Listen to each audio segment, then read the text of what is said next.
Morning comes to Reunion Island, a small green place in the Indian Ocean.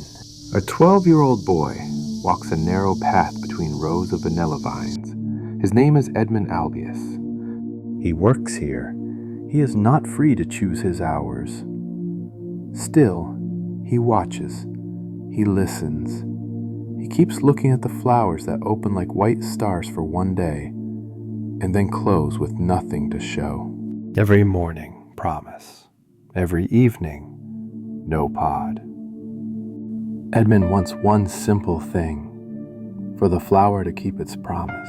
He has no books, no lab coat. He has eyes, steady hands, a thin sliver of grass, and time. He lifts one bloom and peers into the center. Inside, he finds a little flap, a thin wall that keeps the pollen from the place it needs to go. Here, there is no insect that moves that flap, so he tries.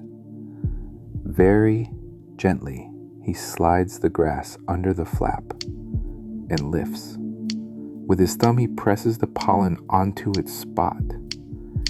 He does another flower, and another, seconds each time. Next morning, he walks the same path and stops. There, on the stem, a small green swelling, a pod beginning. He checks the next vine, another, and another. The rows that were light begin to carry weight. He shows the motion to people around him. Lift the flap, press the pollen, wait. Soon many hands copy the same small dance, flower by flower. This news leaves the island in the pockets of sailors and traders. It reaches Madagascar. Fields there begin to bloom. The method spreads again to other coasts and islands. Market days smell sweet now. Dark pods dry on mats. Baskets are full. Ice cream will taste real. Cakes will carry a warm center.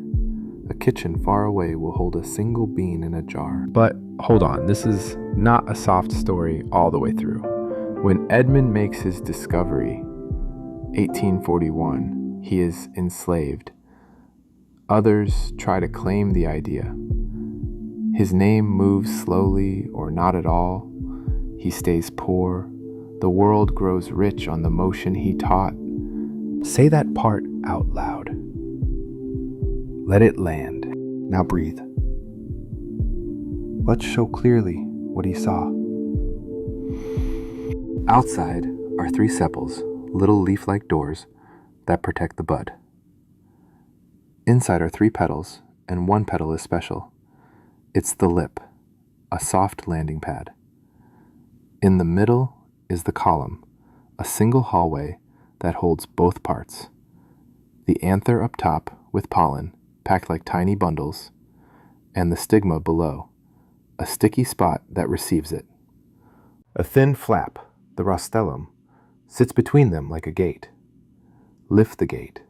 Bring pollen to stigma. Behind the flower sits the ovary.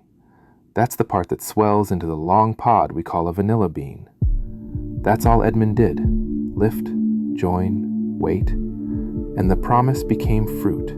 The motion left the island, and the industry rushed in. Planters scaled fields on Réunion and Madagascar. Traders and companies turned a boy's hand trick into a global supply chain. Prices rose and crashed. Beans crossed oceans. The flavor became ordinary.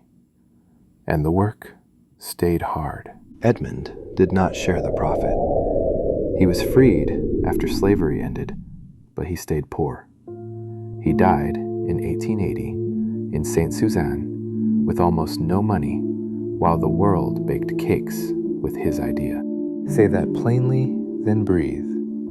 A century later, his name began to come back on a statue, a street, a school, and a memorial placed near the fields where he walked, late but real. And the industry?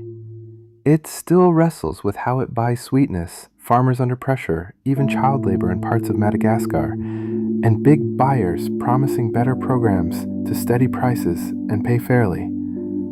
Some progress, not enough.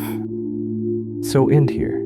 Say his name, Teach the gesture and choose vanilla that honors hands like his. If you taste vanilla tonight, take a breath. There's history in it. There's Edmond Albius in it. In every bean. A promise kept.